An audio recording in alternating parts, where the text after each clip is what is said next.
તરફ રાજકોટમાં દારૂબંધી માત્ર કાગળ પર બેડી ચોકડી પાસે દારૂ વેચાણનો વિડીયો વાયરલ થયો છે। ખુલ્લેઆમ દેશી દારૂ વેચાતા હોવાનો દાવો। રાજકોટમાં દારૂબંધીના દાવા સામે વધુ એક વખત સવાલ ઉભો થયો છે। ભાવનગર લઠ્ઠાકાંડ બાદ પણ દારૂનું વેચાણ અટકતું જ નથી તેવો આક્ષેપ છે। બેડી ચોકડી પાસે ખુલ્લેઆમ દેશી દારૂ વેચાતા હોવાનો વિડીયો વાયરલ થઈ રહ્યો છે।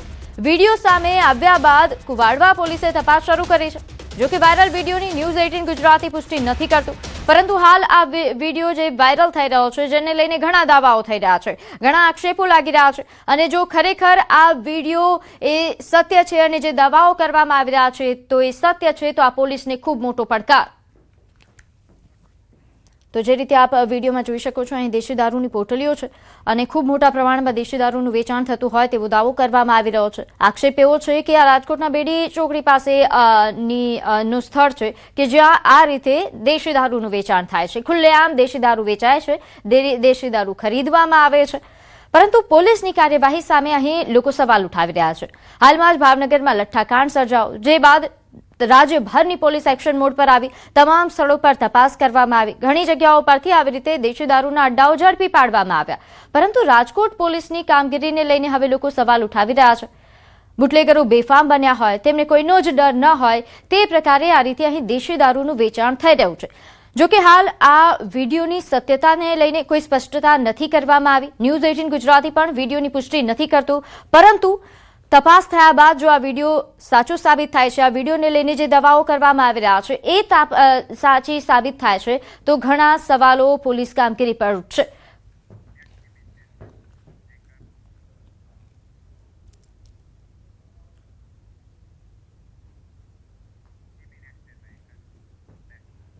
તો હવે આગળ વાત કરીએ, સાગઠા બનેલા નબીરાઓની હવે ખેર નથી। અમદાવાદ પોલીસ હવે નહીં છોડે। બેફામ કાર ચલાવનાર સામે પોલીસની કાર્યવાહી। ઓવર સ્પીડમાં કાર ચલાવનાર સામે તવાઈ શરૂ કરવામાં આવી છે। નવરંગપુરા વિસ્તારનો વિડીયો સામે આવ્યો। પોલીસે મોટર વ્હીકલ એક્ટ હેઠળ ગુનો દાખલ કરી કાર્યવાહી કરી। પોલીસે કાર પણ કબજે કરી છે। તો અમદાવાદમાં હાલ પોલીસ એક્શન મોડ પર છે અને તમામ વાહન ચાલકો જે બેફામ બન્યા છે તેમના વિરુદ્ધ કડક કાર્યવાહી શરૂ થઈ છે। સાગઠા બનેલા નબીરાઓ સામે પણ કાર્યવાહી શરૂ થઈ છે। નવરંગપુરામાં કાર્યવાહી કરવામાં આવી, ખૂબ જ કડક કાર્યવાહી થઈ। પોલીસે આ મોંઘીદાટ કાર પણ કબજે કરી છે અને મોટર વ્હીકલ એક્ટ હેઠળ ગુનો દાખલ કરીને વાહન ચાલક વિરુદ્ધ પણ કાર્યવાહી શરૂ કરવામાં આવી છે।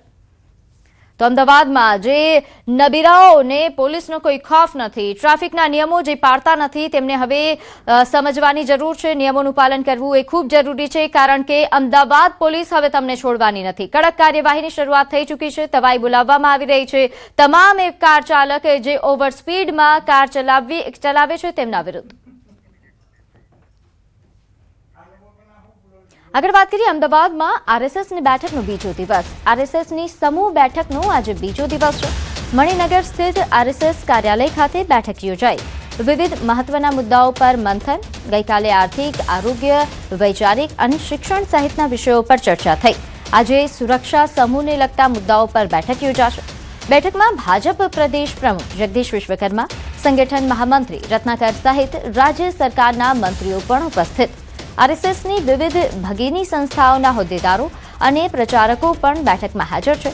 સ્વદેશી જાગરણ મંચ, ભારત વિકાસ પરિષદ, ભારતીય કિસાન સંઘ અને વિશ્વ હિન્દુ પરિષદના હોદ્દેદારોની ઉપસ્થિતિમાં સંગઠનના ઉદ્દેશ્યોને ગ્રાઉન્ડ લેવલે પહોંચાડવા માટે અને કાર્યકરો સાથે સંકલન અંગે મંથન અહીં થઈ રહ્યું છે।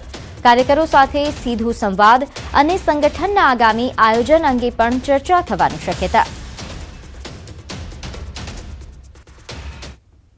અમદાવાદના મણિનગર ખાતે આવેલા આરએસએસનું જે હેડક્વાર્ટર જે છે ત્યાં ગઈકાલથી બેઠક જે છે તેનો દોર યથાવત રીતે જોવા મળી રહ્યો છે। ગઈકાલે પણ બે સેશનની અંદર બેઠકો મળી હતી, આજે પણ એ જ પ્રકારની બેઠક જે છે તે યોજાવાની છે। આરએસએસના કાર્યાલય ખાતે આ સમૂહ બેઠક જે છે તે યોજાવાની છે। મણિનગર અમદાવાદ ખાતે આવેલા હેડગેબાર ભવન ખાતે આ બેઠકોનો દોર જે છે તે યથાવત રીતે જોવા મળવાનો છે।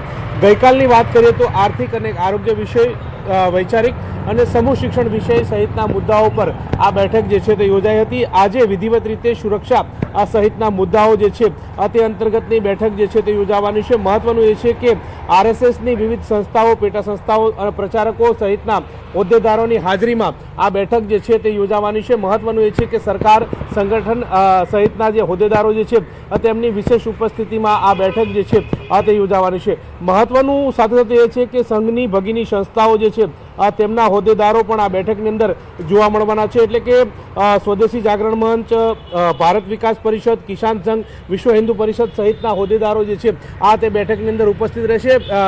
સાથે સાથે વાત એ છે કે આરએસએસ અને સરકાર, સંગઠન સહિતના આ જે હોદ્દેદારો જે છે તે વિચાર જે છે આરએસએસ અને સંઘનો વિચાર જે છે તે ગ્રાઉન્ડ ઉપર કેવી રીતે લઈ જઈ શકાય તે અંતર્ગતનું મંથન જે છે તે આ બેઠકની અંદર યોજાતું હોય છે.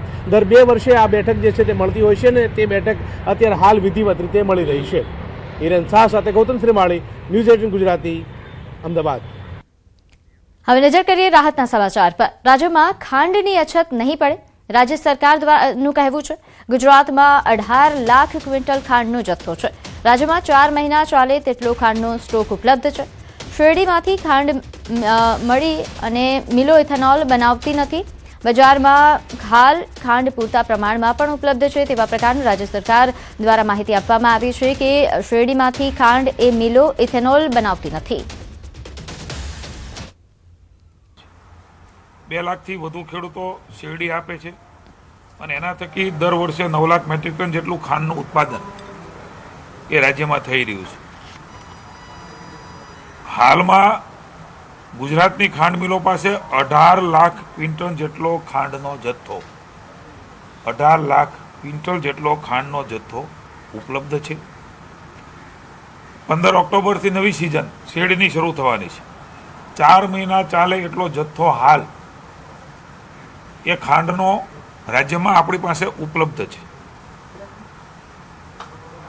આગામી સમયમાં બજારમાં ખાંડની મુશ્કેલી પડે તેવું હાલ લાગતું નથી.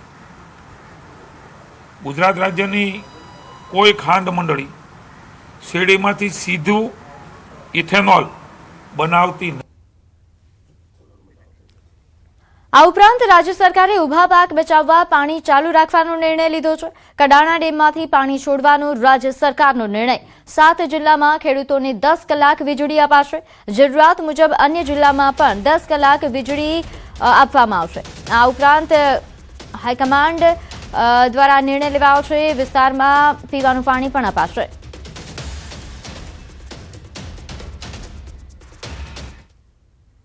આગળ વાત કરીએ રાજકોટના માર્કેટિંગ યાર્ડમાં ડુંગળીના ભાવમાં એક જ સપ્તાહમાં મોટો ઉછાળો આવ્યો છે.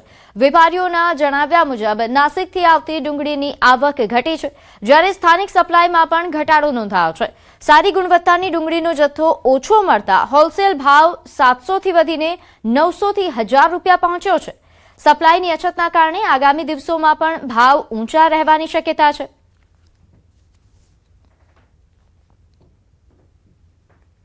આગામી દિવસોમાં બીજા રાજ્યોમાં જે ઉત્પાદન નવી ડુંગળીનું શક્ય બનેલું વહેલું આવે તો ભાવમાં કદાચ ફેરફાર થાય, પણ જે વરસાદ વધારે અમુક રાજ્યમાં હોવાથી એ માલની અનિશ્ચિતતા જણાતા તો ભાવ આના જળવાઈ રહેશે.